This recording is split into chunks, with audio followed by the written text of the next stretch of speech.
Welcome to the Republic Forum. I'm Jeff. And with me tonight, I've got the voice of Windham. Hi, this is the voice of Windham, Ken Folan, back again after missing last week. And Mr. Peter DiPaola. This is Peter DiPaola. How are you? Good, good. Well, glad to have you gentlemen here. There's a lot to talk about. We can talk about politics. We can talk about the very sobering crap that went on at the school system here, and thank our governor for shutting us down for 2 years, and, all the teachers running willy-nilly, yelling COVID, COVID. Now we got kids that can't read, they can't write, 2 years behind. I mean, how are we going to make this up? Any ideas? And yet, go ahead. Well, it's only 91% of the students are one grade level or more behind. Only.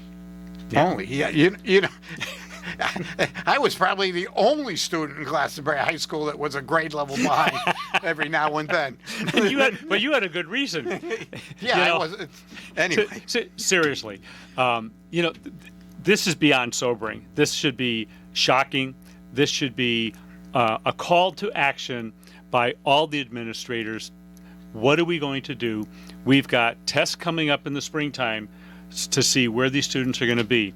And I think we need to focus on absolutely the most important elements that the students need to know to get back to grade level. The problem is when you look at some of these subjects like math, what you learn in, say, grade 4 is based on what you learn in grade 3. So, and et cetera. So when you go into middle school and you're learning in 6 and 7, you learn those fundamentals in the lower grades. So it's very concerning that they've lost 1 to 2 grade levels, because not only do you have to teach the current subject matter so you're ready for the testing in the spring, but you have to go back and rebuild those fundamentals.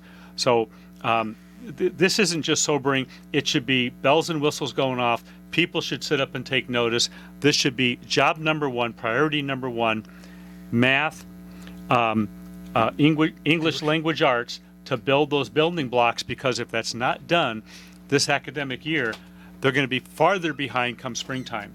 So to me, it's get back to basics, lean into it. There should be after-school programs, summer programs, extra help programs, and when you have a population that in some cases need to learn some of the English fundamentals, there needs to be intervention and help programs for them as well. That's how we catch everybody up. Okay. Well, just for Peter's information, so there are plenty of programs in place here in Windham, after school, extra help, all kind. There's more programs here. I think some of them should be reevaluated for their effect, but there's a ton of programs for those children in need. And I just again, so you're clear, in Windham, the summer school program, which used to always be part-time, has been full-time for the past 2 years with federal money. So that was the first thing the superintendent did a year ago, and then again this summer, and I'm sure this summer coming, that was to help catch and re-engage the students. Now, the numbers are terrible. No one's hiding from that. The superintendent's not hiding from that. But, and again, no excuse. It is a nationwide issue where everyone, MCAS up in Massachusetts, the RICAST, and the numbers aren't really out yet because they're hiding them because of the election. Mm-hmm. But reality of it is, this is not going to be, the story about Windham is duplicated all over this country at this point. And it is sobering, or it's painful for me to look at this, for someone who cares so much about the district, because I whether the teachers union were crying COVID or not crying COVID didn't matter. The efforts and the energy and the dollar spent was in place for helping as many kids. There's only so many fish you can catch in a net. Well, you make a number of points there, and I think there's some good ones in there. Is the amount of COVID relief funds that are in every single district throughout the state and across the country.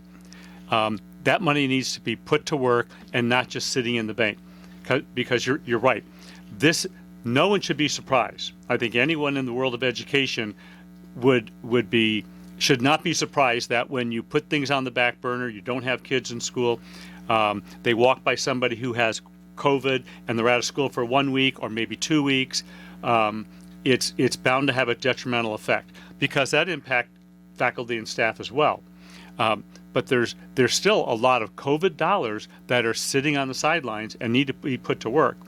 But you're right. All the superintendents and all the schools across the country knew this was coming, and there are programs that are out there, but they need to be fully implemented.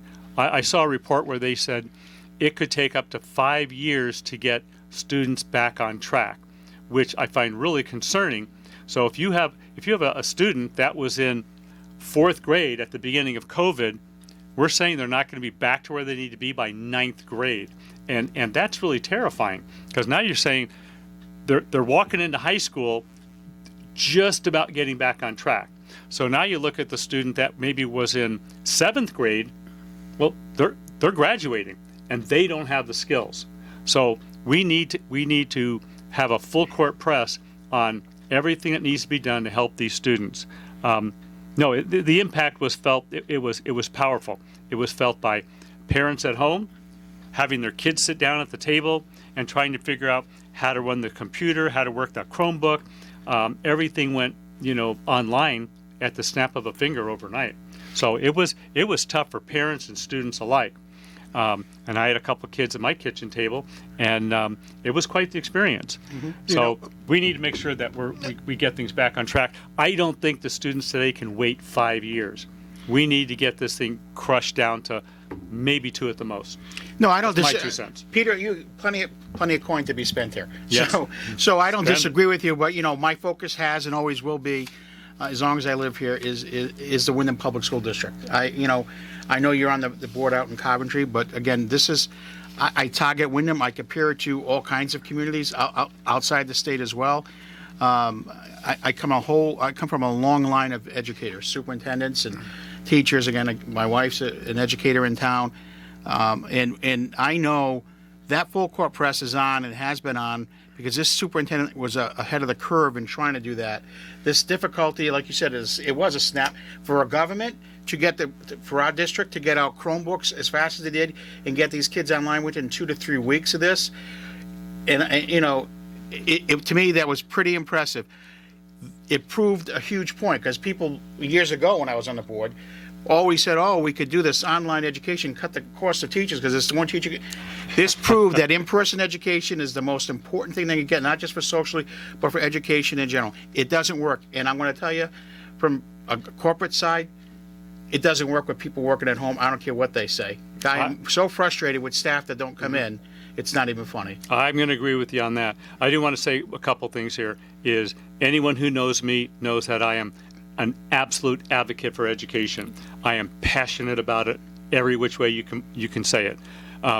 Every student deserves nothing but the best in the classroom, and if you don't have those fundamentals down, if you're not focused on math, if you're not focused on English language the foundation, arts, and you don't have that, you're right. When these students get to the upper grades and leave school, they graduate, and they're going to go work for you. They're going to work for you and work for me. They won't have the skill sets to do the job. I mean, kids are identified, Peter, at such a young age that they're going to be behind. Okay. Yes. And the intervention begins.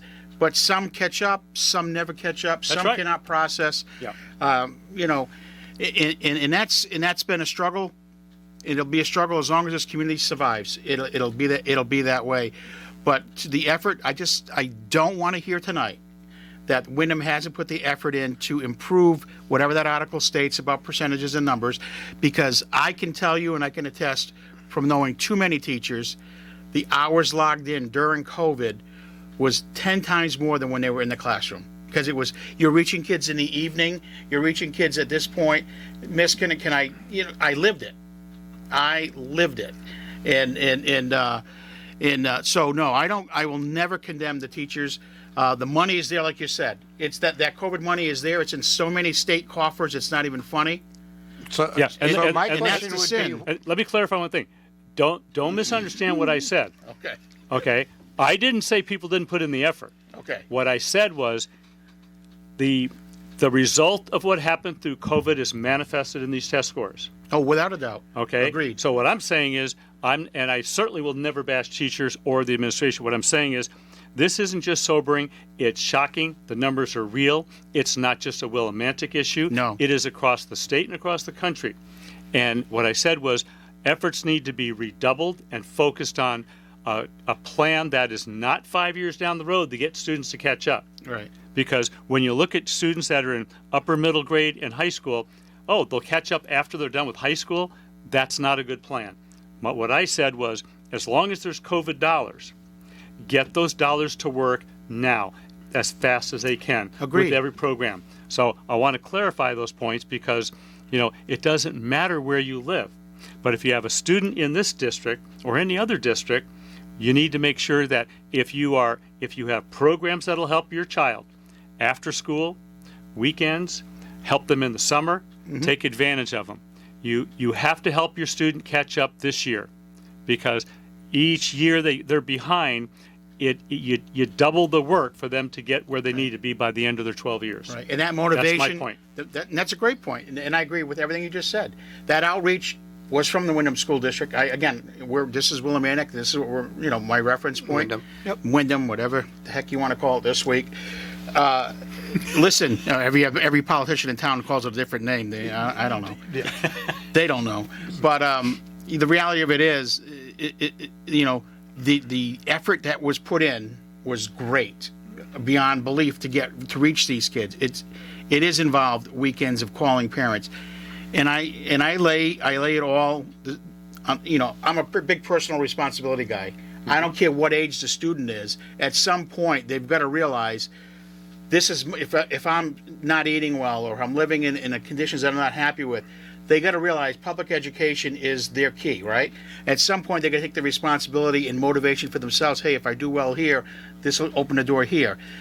Moms and dads, and some of them don't want to hear it. They didn't want to hear it when I was a chair. They didn't want to hear it because I blame the parents. What are you doing to help little Harry? I won't say Johnny anymore. Little Harry and Susie down get excited about going to school. How involved are you as a parent? Oh no, it takes a parent. And I'll be very clear too, that there are some teachers who really shouldn't be in the field and they need to be coached out. They should know within one or 2 years, administration should be doing their job, and not marry these people, because right now, I'm wondering, we're shorthanded in every industry. Education's no different, right? So are we just closing our eyes to someone who has bad classroom management, isn't communicating well? Because I always said in the past, and I'll say it today, teaching is a craft. Communicating the education points is a craft. You either have it or you right. don't. This book learning is one thing, but you've got to have that skill to communicate, to get these kids to go, hey, what's the next step? This is pretty good. That's what it's all about. Building a relationship with a teacher, building a relationship with your coach, and that's why the emphasis on athletics these days is more and more to keep them grounded in school.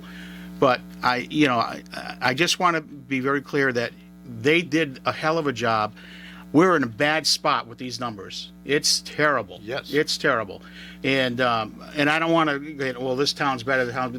They're all not doing suck. that. No one's They all saying. suck. No one's saying. doing that. that. No one's saying that. And the money's No. sitting, like No. Peter's saying, No. the money is sitting there because it's sitting in every state coffer. How do you think we got a balanced budget right now with Governor Lamont? Believe me, I understand all Okay. that, but there Calm are down, Ken. no, but there's still a lot of questions. I'm not involved in the school system, board Right, ed. right. I just look at it from finance. There's money there. Should these kids be going to school year round to help catch up at this point in time? I know that the other thing I know too that's is, a bad idea. we're already getting hints from down high that we're in for another bad COVID season this fall. Are we going to shut down schools? Are we going to knock these kids down even farther? And what we've been talking about right now is the students, and they are the more important item. But what about the rest of the country? When we turn out all these people that that can't read, I heard a great saying. You go from kindergarten to fourth grade to learn to read, and then from fourth grade on, you read to learn. So I thought that was kind of neat. But we've got to teach people how to read. We instead of trying to find out what whether they relate to themselves as a banana. I can't think of what the word is now. All these numbers, this stuff. And I know a lot of this comes out of Hartford, what the teachers have to teach. Oh, sure, it all comes out of Hartford. But, what are they doing, in charge of education? What's Lamont doing? He should be all over this saying, reading, writing, arithmetic. Instead of, what's your pronoun? What's your this? We got to teach sex education and, child molestation in schools. And Jeff, this is a tact. I mean, I believe Peter's retired from military, correct? I'm retired. Yeah. So And a veteran, yes. Yeah, and so I'm still active in the corporate world, and I can tell you what they're teaching the kids, what they're trying to teach the kids, and cultural awakeness and diversity and this and that and everything else has so impacted the new people that come to an office and work that I've been 25 years with a company and literally I don't know what company I'm working for anymore because it's not what I was 25 years ago. Not that I can't change, because change for me has always been positive within. But this is it's to the point of no one needs to go to the office but 2 days a week, right? They do that. And then when you're having it, then there's like 10 meetings a week, all regarding woke stuff, right? And then you can join the woke club, that club. You want to be a werewolf for the day every once a month, you can be in that club. Can't we focus on doing what we do, sell? Well, the other thing is, where are we letting the politicians and these people, and believe me, it's a minority that's steering us right now. It's a little minority. I mean, I was watching them shout down AOC, the other day, and it was great because she's just bad for the country. And we're raising generations that aren't going to be able to maintain. If they're all this woke, how are they going to pay taxes? How are they going to help educate, the children of the future 20 years down the road? Things like that. Jeff, you're hitting the thing, and I'm going to tie what you said and what you said here is the reason I'm so passionate about education and that everyone gets a good fundamental education. And in part, it's very selfish reasons. Very selfish. Because in any graduating class, I don't want everyone to go to college, and I don't want everyone to be a doctor, because our community, our society, we need a little bit of everything. We need people that want to work in the grocery store, people who will deliver our oil, people who will work for our town and fix our roads. You don't get oil anymore. We need people to do all those jobs. So we want people that have got a variety of skills. But Ken, back to your point, and that is, but all those workers need to be able to read so they can follow the safety rules, Correct. So they can follow instructions and stay safe. And we need to make sure that they have the communication, the ELA skills, so they can, communicate when there's an issue. And you're right. Most jobs you can't just do from sitting at home. And what happens is when we do so much work from home, we lose that sense of office community, the ability to interact, exchange ideas. You can't do a lot of that on a Zoom call or just by, dropping off your work. And I think that's one of the reasons why, the students at home doing Zoom had these kinds of effects. So if you look at these results after 2 years of COVID, what do we think's happening in our business world, in our communities, in our government offices when people are sitting at home working? You're not getting that efficiency and you're not getting that community where people are going to work better when they're with other people.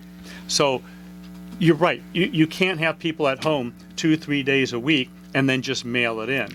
So these two things are ticked and tied. What we see here on education, it is a reflection of what's going on in society. And you're right. A lot of younger workers say, hey, I'd rather sit on the couch. I can have my smoothie shake, or I can drink my cup of coffee, and I'll do as much work as I need to, and I'll do it in my PJs and flip-flops. You brought up an interesting point there, and I really think, what we're seeing in the low scores here is going to be reflected next year in employment. Because I really think we're going to head into a big recession, especially with all these corporations and people working at home. I think a lot of them are going to find themselves out of work because, the stoppages and the shortages of material and Layoffs stuff. are looming and everywhere. the layoffs are going to be big time. All the top 100. Right. They're all looming. Right. So, I think this is just a precursor to say that, well, maybe 18% or 20% of the people in some companies are still going to be working and keeping the lights on while the rest of them are gone. Yeah. Right. All right, because they're not producing, and I'm afraid that with a lot of the stuff that's going on now in the policies and what they're trying to teach the kids about being gender fluid, and you got to feel good, and this and that, isn't going to keep the lights on, isn't going to pay the bills. I want somebody working to pay my Social Security in 30 years. But the other thing too is what they don't understand. By not doing, and a lot of the kids are young and they're not going to understand, is that when they give up their education, they give up their freedom. This is America. You're not going to be free if you can't think for yourself and problem solve in your own head. You're going to be led, and there is a whole group of people out there just looking to lead all these lambs to the slaughter, and they're going to do it. So that's a good point. Speaking about the economic impact. Here's an interesting thing I saw today. So McDonald's is now offering $21 an hour for a new employee to come in and work. Where? Everywhere. Really? That's their minimum wage. I'll be right plus you get a sign-on bonus. So you go, wait a minute. So you do the math and you go, okay, $21 an hour, you're talking what, 42, 44K a year? Yeah. So if you go join the National Guard or the Army or the Navy or the Marine Corps, an E1 person is making $22,000. So you can make almost twice as much money working at McDonald's down the street than you can going in the military. Well, maybe that's reflected in the military not getting their numbers in, right? Absolutely. Well, it's probably a factor. It has to be. Well, this is an overall reflection of where they want the country to go.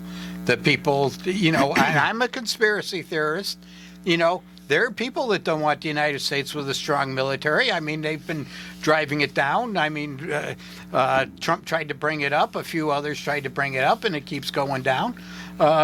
We don't want to fight a war. I mean, look what he's doing with lowering the strategic oil reserves. You think we could fight a war with China, having to send battleships What they and were all saying that about stuff the over there? recruitment was we're supposed to have a military that can handle 2.5 wars going on at the same time. Yeah. That's what they said. We can't. The numbers are there now. They can't do it, right? Nope. And we are going to have 2 wars going on because Putin's not going to give up in Russia. No. We were told today by the Congress of China that stay out of our affairs. We're reuniting our country before the end of this year, and what an opening! What an opening, right? Yeah. So, are we going to be able to bring aid now in advance because he's heard about it, or is he busy eating an ice cream cone? I don't know. But reality of it is, we're not prepared for it. No. And then you wonder why the young men and women are not signing up for the military because they, maybe they are seeing the future because it's going to be a war. It's clearly going to be a war. While we're talking or thinking about the war, we'll be right back after we pay our bills.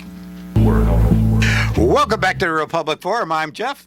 And this is Ken Fullen, the voice of Wyndham. And this is Peter. I'm not the voice of anything. And you know what? While we were all off, we had a lot of energy and we were going on. And I think we're going to need to maintain all this energy and the fast talking to keep ourselves warm this winter. Can I interject one thing, though? No. Go ahead. Did you say no? He did. He said no. Go anyway. We don't have to listen to Jeff Ians, trust me, because he's a waste of breath. But anyway, I just wanted the Wyndham community to know, because I am the voice of Wyndham. Yes. That I had my first grandchild yesterday. Oh, yes, you did. Congratulations. Oliver Francis Folan. He's he born yesterday. He's 22 inches long and 7 pounds 11 ounces, and very excited and very proud to take on this role, and proud for my son Andrew and his wife Alicia living up in New Hampshire, where he's working under the tutelage of Governor John Sununu. So Well, congratulations to you. Yeah. thank you. So I'm very excited. Thank you. Congratulations. Excellent. Good job. Yeah, well, they did it. Let's hope so. Well, you taught them how, kinda though. You looks brought like them up right. That congratulations was for you being a grandfather. Not that you had anything else to do with it. Good work. All right. Let's get on and we'll talk about energy and what it's coming down the pike on the rest of us here. With the Saudis cutting their supply off, Russia, cutting off. We're having some issues here. Yeah, I think the biggest issue, I mean, Russia is an issue, right? I think if we got involved, we'd wipe them out in a day. I honestly believe our military would do that. This guy he's nothing. He's proven he's nothing, right? His military's nothing. Ukraine, those people continue to suffer, and we continue to blunder about that, okay? Then you've got the Saudi Arabians who basically told Putin to stick it. Mr. President Biden To stick it. where to go. Fist pump, be all. We're done over there. They have no fear of us. They don't need us. Nope. Cut 2 million barrels a day production. So we're going to release another 15 million barrels to play a game for the politics, right? But the biggest fear in my mind is what happened today, and it wasn't the prime minister quitting down, getting booted out in England. It was, in China, where the government there made it very clear to the United States, sending a very clear, you don't have to read between the lines, stay the hell out of their way, what they're going to do. They're going to reunite China and Taiwan. It's not in our best interest to let that happen. And, so remember this day, because he was given formal notice, basically, saying before the end of December, this is going to be a done deal. So and I believe China can do it. Yeah, it's going to be a real fight. I want to say two things. One of the things we learned in the military, number one, the enemy always gets a vote. So no matter what we think we're going to do or not do, the enemy always has a say. That includes when we start it and end whatever conflict we're in. The second thing is when we start something, we better be ready to finish it. Correct. And to think that we're going to go, even if we think we're going to go back up Ukraine and clean it up, that's not a one-day thing. No. And everybody knows that because the more you back somebody like Mr. Putin into a corner, the more desperate that kind of person is going to get. So when you have that is not a good situation no matter what. So we need to tread carefully before we do get pulled into something in Europe. Taiwan, you're right. We've had these warning signs for a long time. And, if we don't do anything, on a defensive side, people need to go back and look at their geography and see what's at stake. If we end up going into that thing as on the offense, it will be a challenge. And you're right. It won't go well, no matter how you look at it. No, it's not going to go well. This is the greatest opportunity for any anti-American country, right? It's the greatest opportunity. We've got one of the, and I hate to say it, right? We got one of the weakest presidents I've ever known in my lifetime. This guy is incredible. He's not there. He's not there. He can't be there because knowing back in back in the early late 70s when he was a senator, he wasn't a dumb man. He wasn't in the Mensa Club, but he wasn't dumb. This guy is like. He's like he's just bad. He's just bad Today news. he gets up and he wants to know if it's a 1 or a 2 scoop day. Yeah. But anyway, I wanted to talk about the price of oil. Let's do it for people. I've been talking about that for a year on this show. And natural gas and some of the problems we're starting to see with all this and the cost to fill your tanks and things like that. And we were talking about how people are going to pay for this. I think it's going to be almost impossible for the average person in Wyndham Willimantic to completely heat their house the way it should be, and keep as I say, keep a roof over their heads. So most of them have mortgages, and it's going to be food, mortgage. What am I paying next? When oil on the average right now is about $5.60 a gallon. Last checked this afternoon, right? It was $5.80 earlier, but who knows? It fluctuates every day. And then again, we were talking about the allotment. We're on allocation. So for people who don't get that, I mean, I'm in an industry where you order what you want. You normally get what you want because who doesn't want the business, right? Right. But in this situation, you want to order 10 cases of something. You're only allowed 5. Yeah. I don't care who you are. Right. And that's a third world country, and that's how we're going to be in here in New England anyway. It's already starting to happen where it was Paul Burdick's oil company was on the news, and he was talking about we can't do the 20 houses a day even if we wanted to because they can't get enough oil. And then this has impacted the New England energy grid. I don't know if it's happened here in Connecticut. As far as I'm aware of, it hasn't. I know in Rhode Island it has already happened with Rhode Island Energy. They started rolling blackouts. They're just shutting power down like willy-nilly. So how does that work? So if Rhode Island's already doing rolling blackouts, and the real push is to move as many many people as we can to electric vehicles, to electric houses, to electric everything. And if we don't have enough electricity to handle what we have today, what happens when everyone in Rhode Island, for example, has an EV and plugs it in? I was talking to someone at the farmer's market this past weekend and said, so how much energy do these EVs take? I mean, and how long does it take to charge them?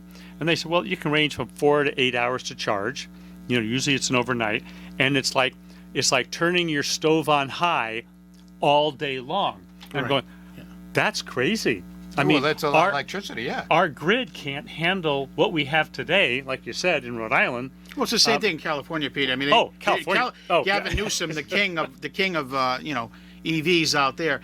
He's already had to scale. He's going to have to scale back that 2035 ruling that they came out with. They're experiencing this rolling blackouts there now. Never mind the price of energy. Never mind the lack of preparedness. But and don't forget, they have not built a new dam, a hydroelectric, electricity generating plant or any other type of plant to make energy for California. They have 38 million people. That's a lot of people. Right. And there's like 2.25 cars per person. And if those are all electric, the grid is so strained and delicate as it is that in the middle of summer, when it's over 100 degrees, the electrical wires can't cool down overnight because everybody's plugging in their car. So that's why you have those wires fail, and that's why you have so many forest fires, half by lightning, half by power lines going down. But no, there needs to be a balance. And if that's where we end up going in 10 or 15 or 20 years, that's one thing. But to force it when our infrastructure is not ready to handle that kind of demand doesn't make a lot of sense. Right. I mean, in this ties all the way back into education, believe it or not. It does. Because here we are, like I said, and let's bring it back, this energy problem just to Willimantic or Wyndham, and depending on what neighborhood you live in. and what happens is you've got people, again, they're struggling to pay their rent, and they're going to be struggling to pay their heat and how much food they can get. So now you're going to have kids, I don't care how much free food they get at lunch, because back 10, 15 years ago, the free lunch program went into effect everyone, because 85% of the kids qualified for free or reduced lunch. So so they can get that. They could probably get a breakfast or snack at school. But they're coming home. They're going to come home to cold homes, less food. Mom and dad are going to be flipping out because they can't afford to breathe, right? And how are they going to then focus at all on these kids in their education?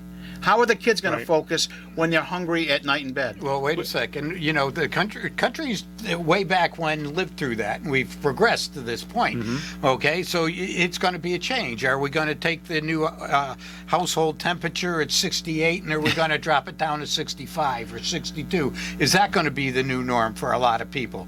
You know, it's not unbearable. It's completely doable. I mean, Europe's been living like that for eons now. And the cost of oil and even natural gas, if we can't get it, you've got a lot of houses in the city here, they're natural gas. Suppose we don't have the natural gas coming up here that we need, and you can't heat the house. Exactly. Okay, yeah. But you got to remember a supermarket either uses oil or runs on natural gas too. So as their costs go up, everything goes up. So you're going to see inflation go crazy.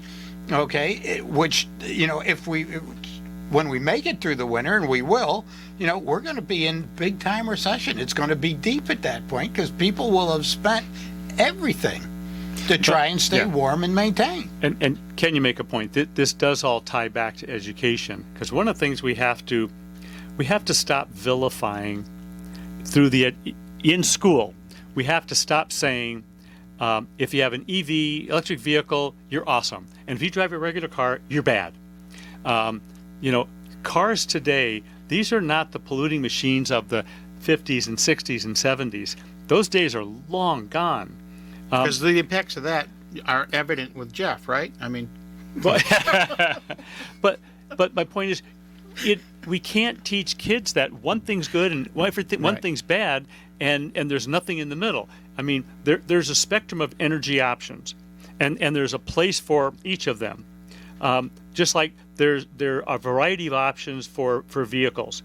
When you live in a city, when you live in Wyndham, you could say, well, we're going to have electric buses. And you go, well, okay, that makes sense. if that works in the city. But if you live out in a rural farm and you're going to plow 600 acres, that's not going to work. No, the battery And won't and last. and so when you vilify or you take the price of diesel fuel and you run it to $6, $7, $8 a gallon, you're impacting what the farmers have to do to bring those crops to the table. What you said about supermarkets, we want all those options in the supermarket. Right. But we don't teach our kids, and parents today don't understand how those crops go from the farmer to the grocery store to get to your table. And that includes the ground beef for hamburgers, the salads, the vegetables to go in your salad, and everything else. It's not just what's on the shelf looks nice and pretty. There's an entire supply chain that goes all the way back to the farmers and before the farmers, because the farmers can't do their job if they don't have feed for animals or fertilizer for crops. Correct. And if you don't have the energy you need to provide those things to the farmers, you really don't have anything coming to your table. Yeah, and what you're really talking about are petroleum products. Yes, because correct. fertilizers are petroleum products. Yes. The tires on the tractors are petroleum products, made with petroleum products. Diesels, tractors run on that. The trucks, that bring everything to the grocery stores, once again, run on diesel fuel and petroleum products. I mean, you go home and you look at an EV car, and the interior is made out of petroleum products. Right. So You're not going to be able to get the lithium out of Europe after. I got a great idea. We can't vilify petroleum No. products to the rate we're doing. But you know what? You're right. Let's save a barrel of oil. I got a great plan here. You know what we do? Okay. We ban all those plastic water bottles. No more plastic water bottles. All right, I'm Yeah, listening. no more plastic water bottles. Yeah, they're and, petroleum and, product. and no more disposable diapers. They're all Okay. plastic. Yeah, they are. I mean, stop using them. You know you what? go. That'll save gazillions of acres in our landfills. And then you know what? You want water? Go to the faucet and have a drink. well, we get, and it's funny because we banned the plastic bags. Right. Right. Yes, exactly. Well, plastic So, water absolutely. See? Even if we went back to glass. That's right. And it charged 10 cents to bring them back, and this, that, and the other thing. Yeah, no, there are a lot of things we could do. You're right, Jeff. People need to be educated on what comes from petroleum. Oh, absolutely. Yep. Absolutely. If you're opening a pill bottle to Right. take out your prescriptions, that's plastic. It's made out of a petroleum product. Well, go back to You- guys your like the cell phone. activists like an Al Gore and the rest of these people who are high and mighty about the Oh. environment and this and that, but they tip off in their own private jet, blowing how much Sure. fuel and pollutants out into the I world. mean, he and It's Kerry constant. blow our CO carbon footprint out of the water in a day. Yeah, yeah. I mean, they talk out of both sides of the mouth. Oh, So absolutely. It's Well, they it's only hurting have one us. side, It's so hurting good the crap. average everyday guy. And again, I keep looking But see, forward I to this think it's future. a plan by people like that to hurt the everyday guy and turn us all into serfs and lemmings.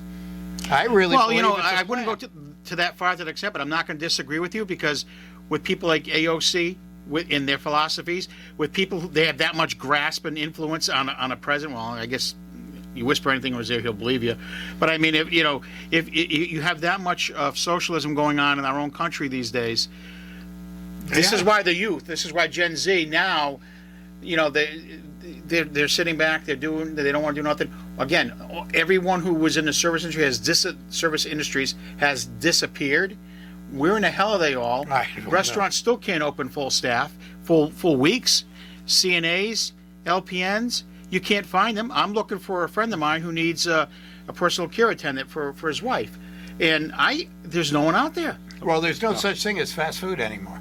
No, there is not, and there's no thing as a clerk saying thank you for your business. No, appreciate it right. anymore either. That aggravates the you're heck out of waiting. me. You're waiting in line wherever you go. But no, you're absolutely right.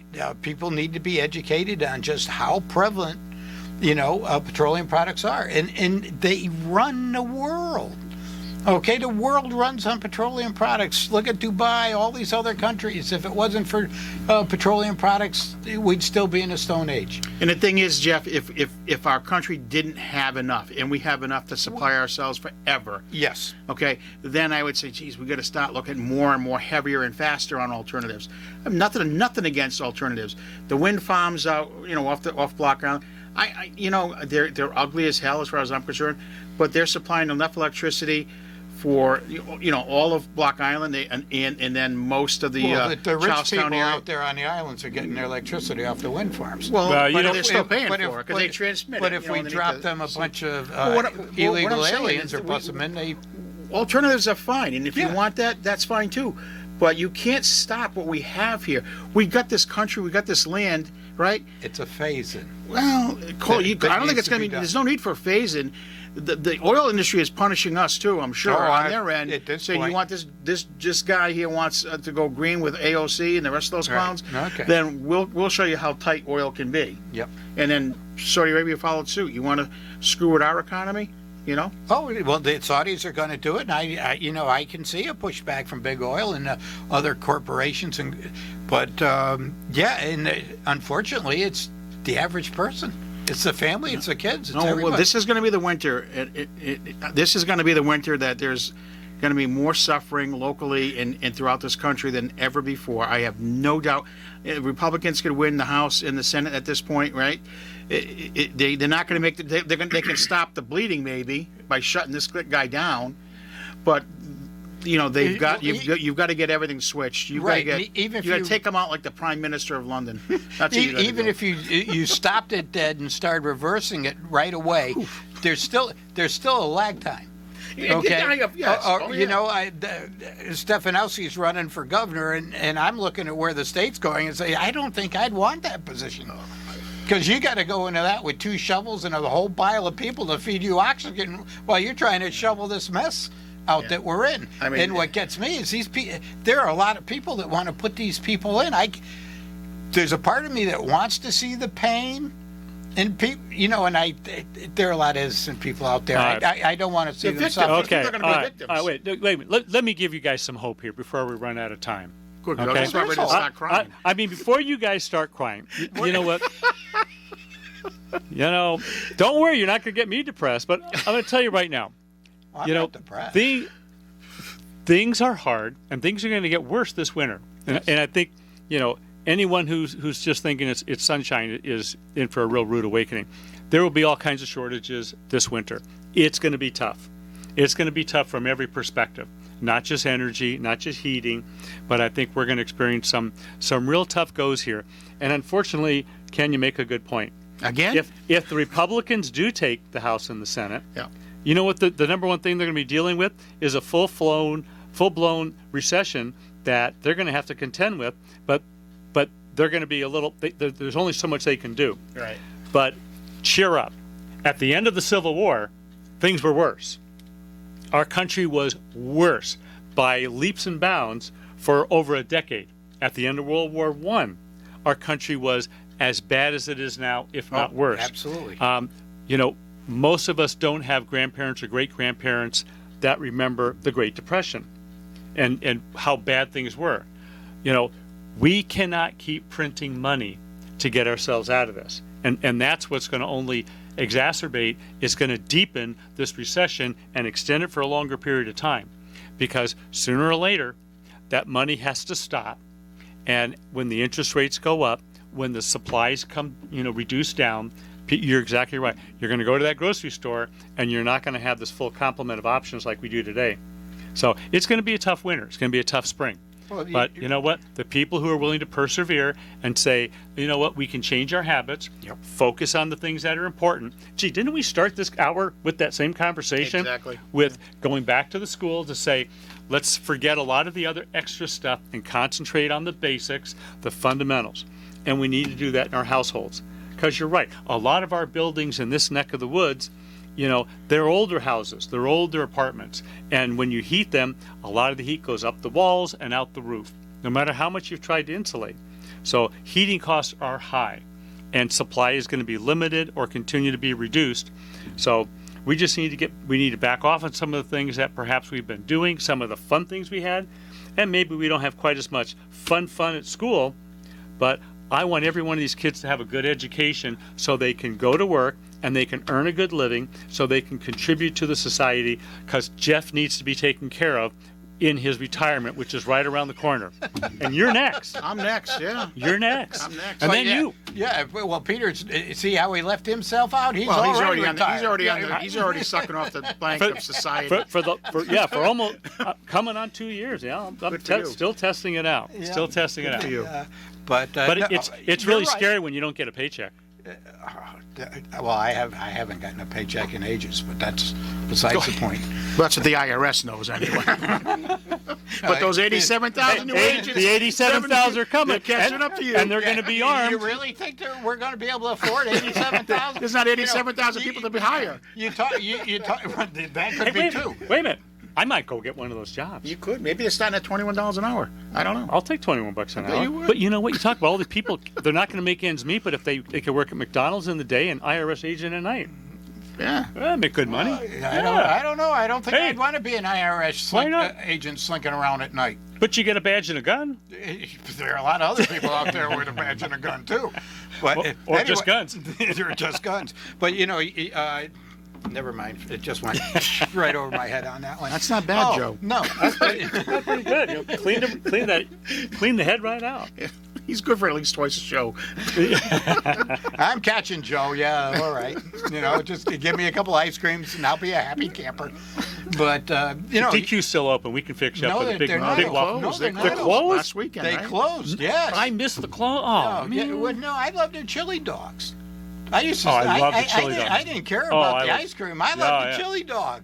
Well, I like both. Yeah, but Chili dog in one hand, ice cream in the other. Yeah, no, couldn't do the two. I guess I got to go up to Wendy's and get one of their Boo Cones.